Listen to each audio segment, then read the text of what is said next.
What's up, y'all? So wanted to take a moment to do another video, kind of along the premise of a video I had done before.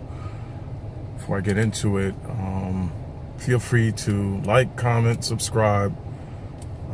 Had a couple of subscribers make a few comments on my last video with respect to the whole business aspect of doing this rideshare thing, so I do appreciate those comments, and of course I'll respond accordingly.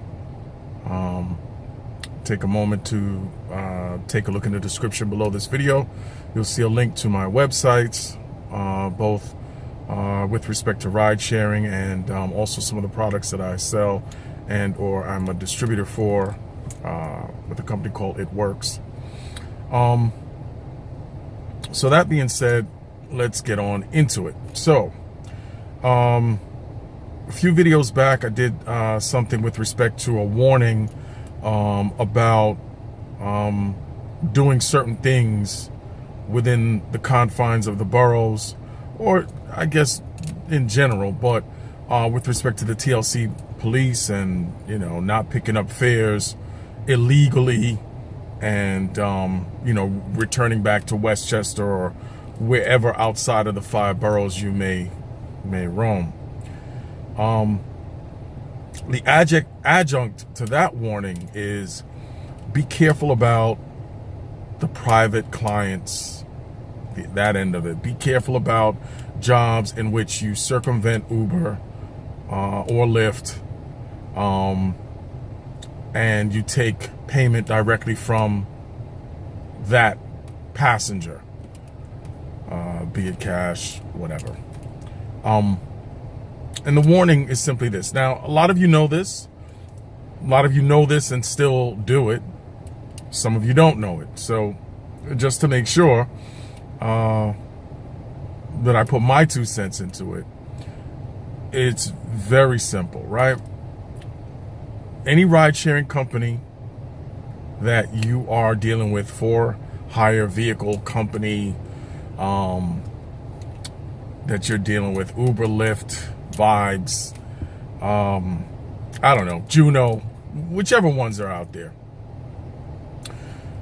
The general formula is they provide a blanket insurance policy that covers you basically from the time that you get your ping to the time you pick up the passenger, to the time you transport the passenger, to the time you drop the passenger off. Once you drop the passenger off, that way bill, if you will, that's assigned to you, which is that individual insurance policy that shows that you're covered under their blanket insurance for the duration of that trip, that ends. It is now incumbent upon your regular insurance company to cover you should in case you get into an accident. Now, I don't know how it works with other states, but here in New York, the Taxi and Limousine Commission requires all of the owner operators for hire vehicle operators that work for Uber, Lyft, or any kind of livery service in the 5 boroughs. They are required and mandated to have commercial insurance. For the rest of the state, we are out on our own. The major carriers do not offer rideshare insurance as a general issue. And if you call, more than likely, one of the to put in a claim, one of the first questions you're going to be asked is, were you or are you rideshare driving? And it is 99.9% sure that if you say yes, they are going to, at a bare minimum, deny that claim. Most likely, you know, whoever you speak to is going to make a notation, yes, you were doing it, and who knows, you may get a drop notice shortly thereafter. And I know this from experience. Not so much being dropped, but I know that when I went to put in a claim on my vehicle, I know that was one of the first 3 questions that was asked, whether or not I was a rideshare driver or not. So the reason why I'm putting out the warning is because at the end of the day, if you decide to pick up a passenger as a private client, something that you've negotiated to do outside of the Uber app or the Lyft app or whatever app you're on, the liability for that is all on you.